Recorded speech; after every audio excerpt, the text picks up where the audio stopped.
Yeah, we have two parts of our business. So we have the B2B, which is people becoming new franchisees, and we have the B2C, which is customers needing work done. So we're finding definitely with the interest rates and stuff that customers are sort of maybe not getting the lawn mowed or doing the antenna and stuff. So we're going to try and create new ways to generate new customers. But in regards to the franchising side, it's interesting. It's unemployment when it goes a bit higher, people get redundancy papers. They come and buy a franchise, right? But unemployment's still very low, but we've been growing at a rate more than ever. So it's been a very interesting time for us as well. And I think the stuff that we've put in over the last 5 years, especially with what we're doing from a strategy or marketing strategy, has been paying off, especially the last couple of years as well. But definitely getting tougher to generate work leads for franchisees. We're actually changing our strategy. We used to be really heavy on Google Ads, PPC, and SEO and stuff, but now we're actually going big more to allowing franchisees to post in local Facebook groups and stuff like that, which is very unique. I don't think a lot of other franchise brands would allow franchisees to do that. So we're trying to be more creative to generate B2C leads, but from a B2B side, we're flying. Every 3 to 4 weeks, we have a 100 to 120 new franchisees start with us. They stay on site. You can see our place on YouTube, it's our Gyms Group training video. We've got like 100 rooms on site. So from a growth side, from our franchising side, it's been really good. But now our problem is just trying to get more leads to keep those new starters flying from day one. So that's been a bit of a challenge. Every year we have around anywhere from 260,000 to 300,000 unserviced leads, which means someone rings for a job or online, we can't service them. So we've got the work, but it's getting a little bit tougher now. So we're just trying to concentrate on other strategies to generate work for our franchisees to keep facilitating the growth, which just keeps going like that. So, yeah, for us, it's been franchisees doing UGC, so it's user-generated content. So we allow franchisees to create their own short-form reels and have TikTok accounts, Instagram. No other franchising, or most of the franchises that I know, would not allow a franchisee to run their own socials, but we do. And we've had a lot of good benefits with that. We have franchisees who really take to it like a duck to water. We've got a couple of pool care guys in Jim's Pool Care. One of them's got like 110,000 followers on TikTok. Another one's got 240,000 followers on TikTok. Now, we love that sort of stuff. We allow them to do it. That's all about the Jim's Pool Care industry, but it flows into people saying, oh, Jim's does pool care, they might not know, or I didn't know you could make that much money doing pool care, all that sort of stuff. And our franchisees who do it love doing it, and we allow them to do that as well. And we allow it for all of our franchisees. So there's in our training every 3 weeks, I teach a session on social media and AI, and we show these examples and we say, look, we want one of you guys to do this in every division. So no other franchise brands that I know of would allow franchisees to control their own social media and post. And look, there are times when we might be a franchisee might post something OH&S non-compliant, moving up on a ladder and they're swinging a chainsaw around. It's like, come on, mate.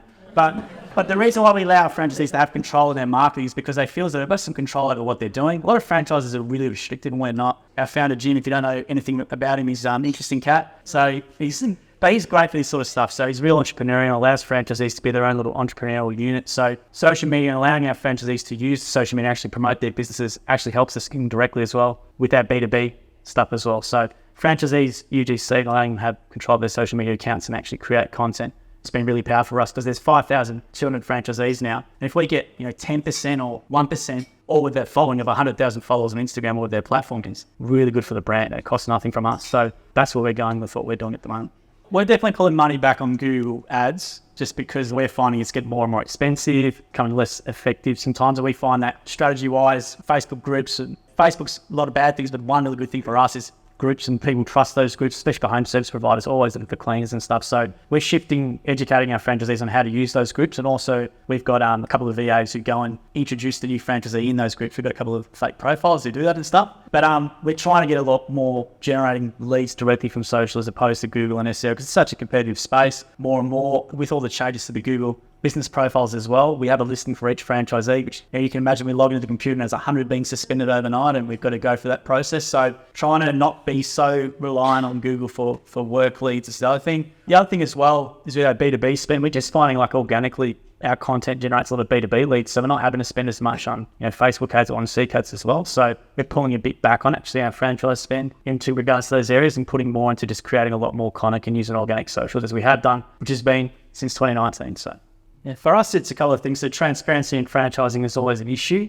So when there's a bad franchising story, that tends to get run on ACA and all that sort of stuff, and it masks the same brush. So we try and be really transparent with what we do. So trying to increase our transparency in the content we put out online, increasing that, new angles on how we can do it. There's only so many times you can talk about what our fees are or how territories work. So how do we make our content a bit different to get people coming into our system all the time? The other thing we want to increase is our content strategy, what we do on Jim's Group, Jim's personal profile and Jim's mowing. Is a lot. So and we own multiple divisions. So we run 45 divisions currently at Jim's. We probably own around 20 of them. So the next challenge for us moving forward is doing what we've done with Jim's mowing, Jim's Group and Jim's personal profile, and then replicating that across these other 15 or 10 divisions. There's a lot of content all the time to do the same strategy. So currently the process is just scaling that and how we can do that really cost effectively. We don't have massive budgets at gyms, so how do we do that in a cost effective way to really push those other brands, that people might not know about so much, using the content strategy that's worked on those channels. So that's the big plan for us moving forward as well. I pretty much am, actually. That's what we do. So no,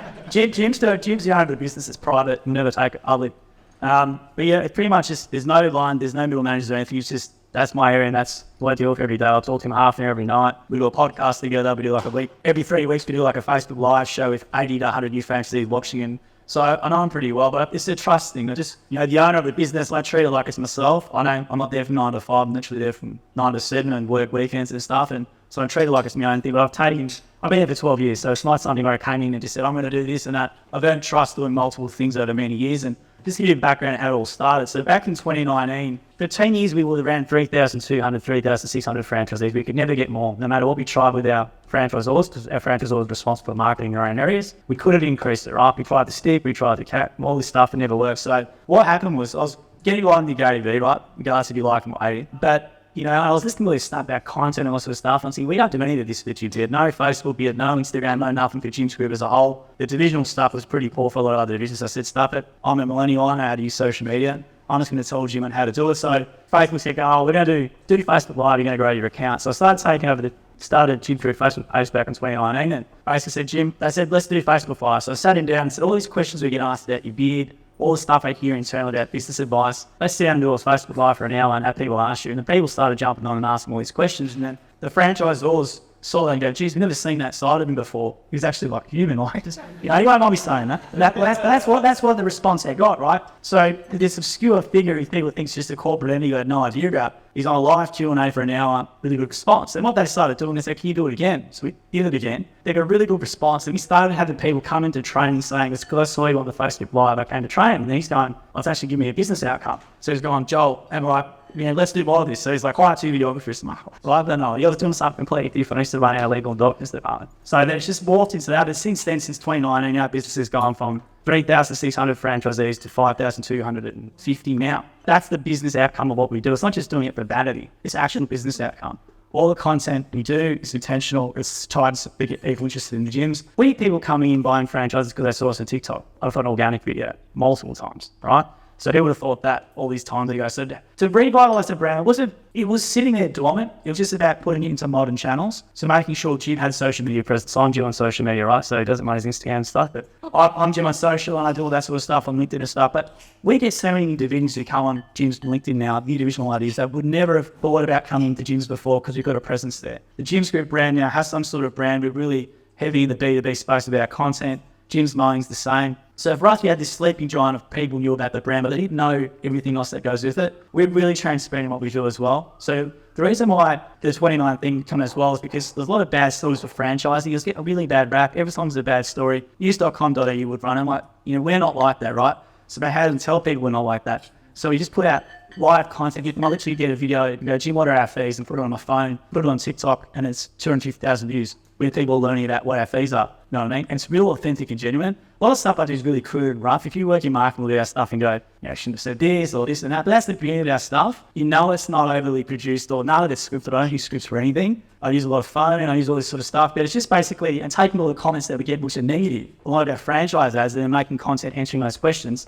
So, getting a comment from this guy, Luke Bullis, says, Jim, tax 30% of your revenue, lives in a penthouse in the Gold Coast. So I'll ask Jim that and we'll create content with that and then we'll put that out there. Then in training, when we say, what did you watch? So all these new prospects, Jim asks and says, what did you watch from the YouTube videos and stuff? I watched the day on the road where we followed a franchisee for an hour, vlog style, the sort of podcast, I watched Ask Jim. So it's all these different things. So we had the brand there that was known. It's just a matter of all these new channels and all these new digital media opportunities, which we can own and control now, start using them. So that's what we've done since 2019. We started using them with our resources in mind. Not just the gym. Everyone thinks gyms has got a lot of money, right? Because it's a big brand. But we really run on a lot of lean budget. So what can I actually do myself? And it started with my phone, 2 videographers I got from Spoonburning, just the digital media. So we didn't pay them overly much. But since then, we've built it up and all that sort of stuff. But it's been a bit of a journey. But for us, it was about transparency. Really been championing about what we do and be proud of it and just putting it all out there. Talk about failure rates openly, talk about fees open, all these things which other franchise brands do not do until you inquire. We just put everything out there on the open. It's been paying dividends, especially because when people look at a franchise, they're not just looking at you, they're looking at multiple parties. And all the time, it's the YouTube channel that is the differentiator for us, or the podcast or something. So we put all that stuff out there, the other competitors don't. So we'll keep doing it and the other ones can keep doing what they're doing. But yeah, for us, it's just, as you said, brand was there, but no one had any idea about it. So it was just more about distribute much content that we can create as possible into all these new opportunities and channels that there are for businesses. So that's what we did. Oh, look, we have a 10% failure rate in the first year, and we put that online because we want to be transparent about that. But if you look statistically at first-year businesses in our similar rate, it's a lot higher. So statistically, you're far better at buying a franchise, as opposed to going independent. And you can do it yourself by all means. But each division has different attrition rates. Test and Tag, the average franchisee stays around 11 years, generally because there's a lot more higher selection process and you have to have a bit more money to do it. Mowing, it might be every 3 years as well. So each division has their own attrition rate, depending on how much money they've invested to it or how much, how hard the work is physically as well. So each division has its own churn rate. But most franchisees on average will stay with us for around 5 years. Most will leave either because they want to go independent and do their own thing, or physically they don't want to do it, or they just lose interest in it as well. So we have all that data. But saying that, we actually have a staff member who rings all ex-franchisees and checks in on them and says, how are you going? We get around 10 or 12 franchisees coming back every 6 months as well, because they found it too hard doing it themselves. So our churn rates are all over this. Because the way Jim's works is, that people don't know, is Jim is not responsible for divisions. We have people who buy divisional rights, and they have the brand, and it's pretty much you do what you want. So, we cut, and then they're the experts and manage it themselves. So each division is its own silo. So mowing is its own silo, fencing is its own silo, and its own silo. And the divisional manager or the divisional owner is responsible for their own division. So each division has their own different churn rates and stuff like that. But generally, those numbers I've thrown out is what happens.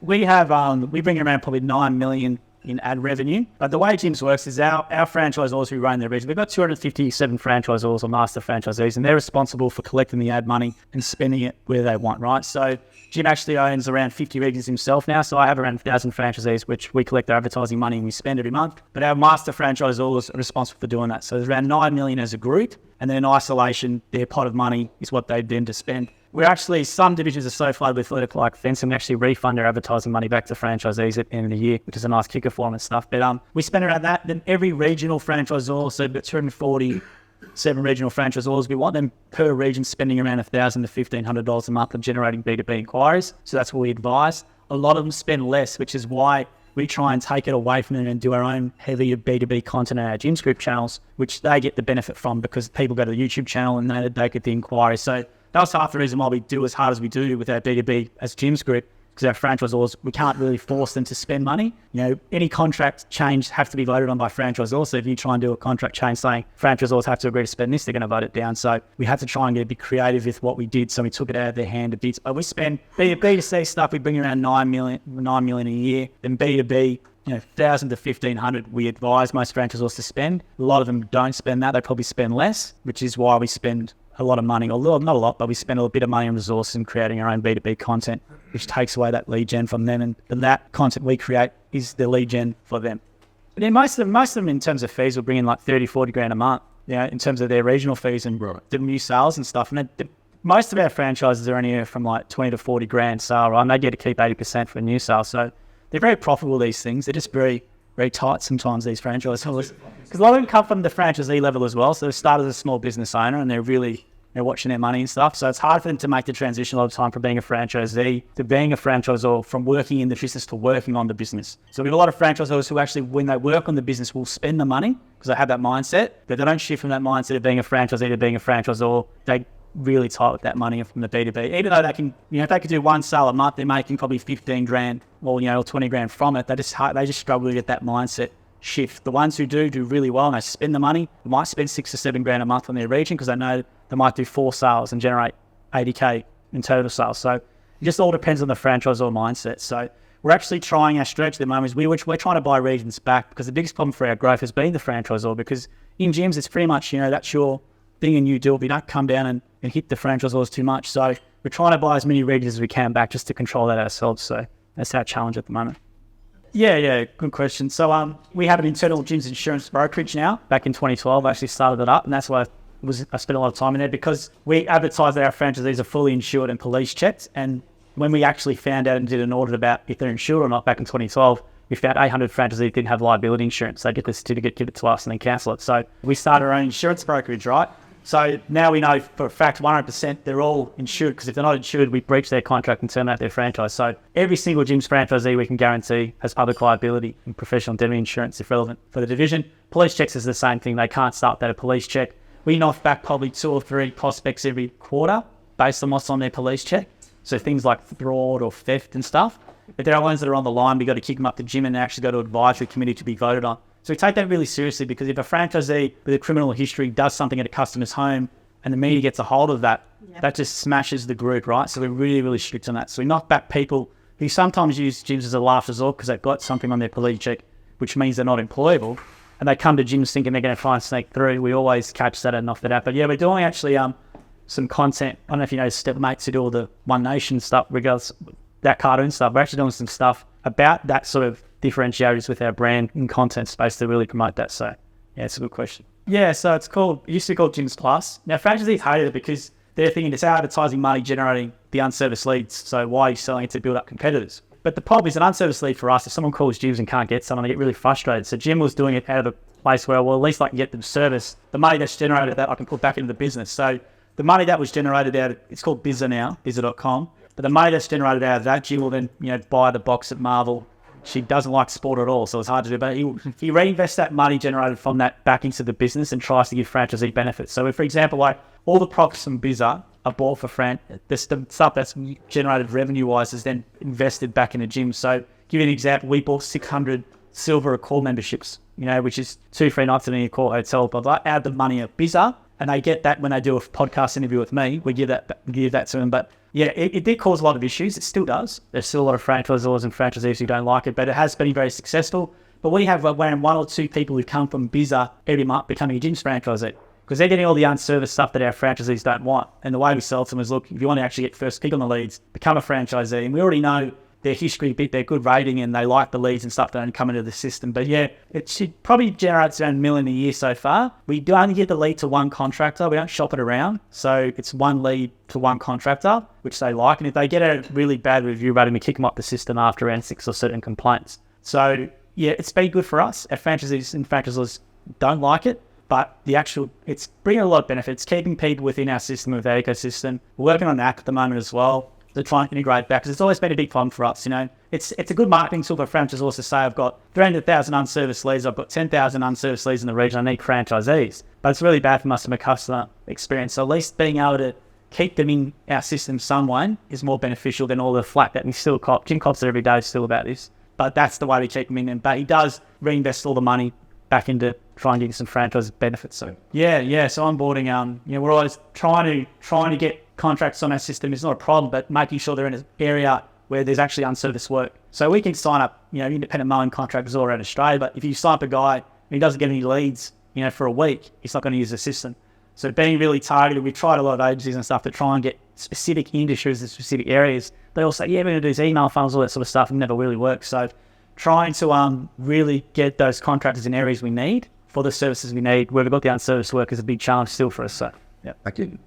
Yeah, for us, it was more about just trying a whole different new things and failing a lot and learning and doing new things and having the trust to do that in your staff as well. Jim's 71, he's a multi-millionaire. Like, why does he need to listen to a young kid telling him this, or other people in the business? But he takes ideas from everywhere, so I don't know where to go about it. And there's trust in his staff to do it and make mistakes. If you make a mistake, it honestly, he'll lose maybe his failed business ventures and stuff and lose $2 million, and then the next day just forgets about it and moves on. So not getting hung up on your failures and just trying new things as well, especially in our industry. Like franchising, like with what we do, content-wise anyway, it's all about how many times do you do a franchise testimonial, right? There's only so many times, and it's all scripted and not genuine. And there's only so many times, so how can you be a bit contrarian in what you're doing and bring in influences from outside your industry to what we do? So I take a lot of influence in digital media at sporting AFL teams and stuff, and some of those 10 questions with this person, doing that with Jim or a franchisee. So being a bit contrarian in what you're doing and trying to, because it's so hard to get attention now. You've got to be it's so many people competing in spaces. So how are you different in what you do, and take some gambles and